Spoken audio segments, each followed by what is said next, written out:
June the 3rd. The secret of the Lord. The secret, that is, the friendship in the Revised Version, of the Lord is with them that fear him. Psalm 25, verse 14. What is the sign of a friend? That he tells you secret sorrows? No, that he tells you secret joys. Many will confide to you their secret sorrows. But the last mark of intimacy is to confide secret joys. Have we ever let God tell us any of his joys? Or are we telling God our secrets so continually that we leave no room for him to talk to us? At the beginning of our Christian life, we are full of requests to God. Then we find that God wants to get us into relationship with himself, to get us into touch with his purposes.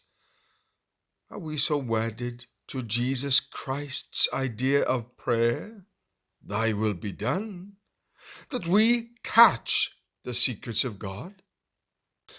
The things that make God dear to us are not so much his great big blessings as the tiny things, because they show his amazing intimacy with us. He knows every detail of our individual lives. Him shall he teach in the way that he shall choose. At first, we want the consciousness of being guided by God. Then, as we go on, we live so much in the consciousness of God that we do not need to ask what his will is, because the thought of choosing any other will never occur to us.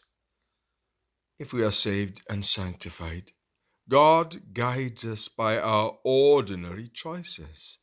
And if we are going to choose what he does not want, he will check, and we must heed. Whenever there is doubt, stop at once. Never reason it out and say, "I wonder why I shouldn't."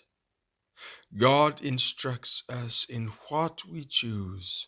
That is, he guides our common sense, and we no longer hinder his Spirit by continually saying, "Now, Lord, what is thy will?"